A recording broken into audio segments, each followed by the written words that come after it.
quand on fait la réunion de sorcellerie sur toi, ça dit que quand on fait la mise en scène là pour que ça se matérialise dans le monde physique, ça dit que ça allait tellement normal, ça allait tellement logique que si tu n'es pas quelqu'un qui parlait, dit que je vais aller regarder, tu vas accepter que non, la situation se devait m'arriver. Alors, il y a une jeune dame aujourd'hui qui me dit, Tata Carole, moi je vais te raconter l'histoire de ma mère pour faire comprendre aux gens que la sorcellerie existe bel et bien. Ma mère avait fait des problèmes avec la petite soeur de mon père. Au village, les gens disaient qu'elle était très sorcière. Alors, quand elle se chamaille avec ma mère comme ça, là, elle dit à ma mère que tu vas voir, comme tu veux montrer que c'est toi qui vas venir dormir dans notre village ici, là, parce que tu as épousé notre grand frère. On va voir. Ma mère, elle laisse passer. Elle me dit qu'elle part donc au champ. Elle était encore petite. Avec ses frères. Après 2 semaines, tout le monde passe sur la même route. Elle passe. Son petit frère passe. Quand son grand frère vient passer, le clou entre, perce sa chaussure, entre dans sa chair, dans la plante des pieds. Le gars commence à avoir mal. Il commence à avoir mal. Au départ, là-bas, on disait que non, on va aller regarder ça quand ils vont finir de travailler. Sa mère s'est rendue compte que l'enfant avait tellement mal. On est rentré avec l'enfant au village. On a demandé aux autres de rester travailler parce que ce n'était pas très loin de leur maison. Ils ont fini de travailler. Ils sont partis trouver que la blessure, ils sont partis, peut-être que disons même vers 9h. La blessure de 9 était là comme si on avait pris la hache, on avait fendu. La blessure était déjà ouverte. Ça ne faisait que s'infecter. On est parti appeler le cousin du pater de leur père qui vient un peu voir la blessure. Si on fait comment?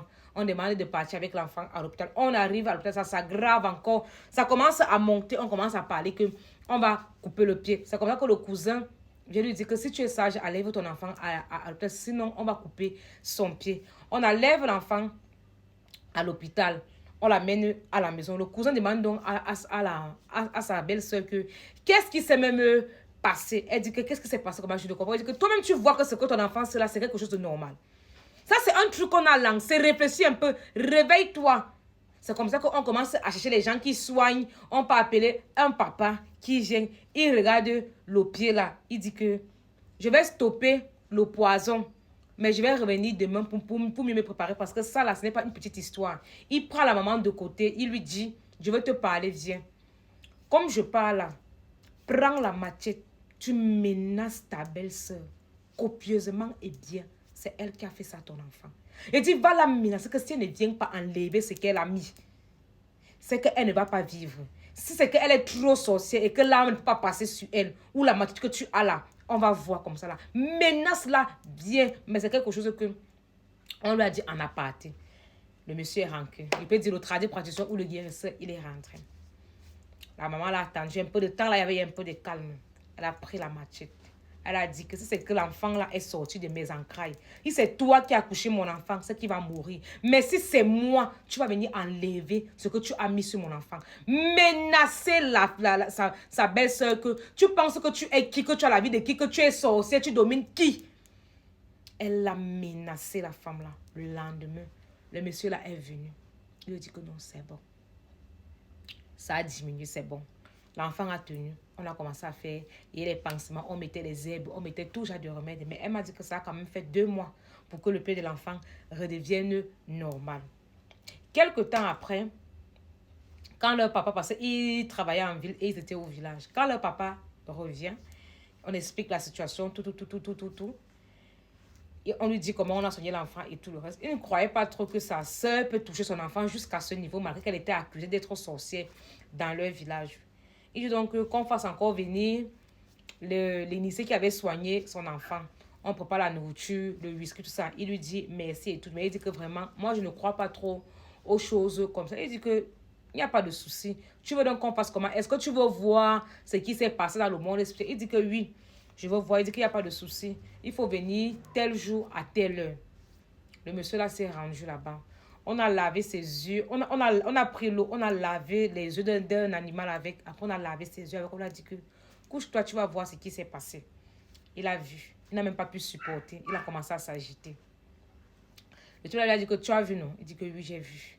Le gars transpirait. Il dit que comme tu parles là, je ne t'envoie pas aller tuer quelqu'un. Je ne t'envoie pas aller faire du mal. Tu as dit que tu voulais voir. Donc, supporte ce que tu as vu. On a déjà soigné ton enfant. Tu as compris? Il a dit, oui, j'ai compris. Je ne veux pas que tu fasses ces problèmes là-bas. Toi, gars mien, reste tranquille. Il a dit qu'il n'y a pas de souci, papa. Il est rentré à la maison. Il revient donc leur raconter que, en fait, Le clou qui a percé la chaussure de cet enfant, c'était une mise en scène. En vérité, c'était un serpent qui a mordu cet enfant. Et quand lui, il voyait, l'enfant n'avait pas de chaussure, on a touché directement la plante des pieds de l'enfant, que c'est un serpent qui a mordu l'enfant. Qui est le serpent? Sa soeur. Qui est le serpent? Sa soeur. Le gars reste comme ça. Il dit que yes, le spirituel. Oui, le spirituel, c'est-à-dire qu'on finit de dessiner un truc dans le monde physique. Oui, la voiture a cogné l'enfant. Peut-être que c'est quelque chose qu'on a organisé. Ok, c'est dans le monde spirituel. Peut-être que on a mis quelqu'un sur ton chemin qui t'a poignardé une fois, on t'a tué, ou bien on prend ta photo, on fait les incantations, on fend avec la hache. Après ça, subitement, tu fais l'accident. Tu peux croire que c'est parce que tu étais ivre, ou le guidon a fait ceci, ou le frein de la voiture. Pourtant, c'est quelque chose qui a été programmé dans le monde spirituel. Faites attention à vous. Faites attention à vous. Le monde spirituel que vous voyez, c'est là, il est très puissant. Et si on vous dit qu'il y a les maîtres spirituels qui programment leur journée mystiquement, ça se matérialise tel qu'ils ont programmé. Vous pouvez imaginer que quelqu'un peut arriver à ce niveau. Il y a donc les gens qui sont hautement spirituels, oui. Il y a les gens qu'on appelle maîtres, parce qu'ils partent dans les écoles de mystères apprendre certaines choses. Ils ne sont pas comme nous autres vides, que vous vous limitez aux écoles, vous faites de la bagarre des écoles, là.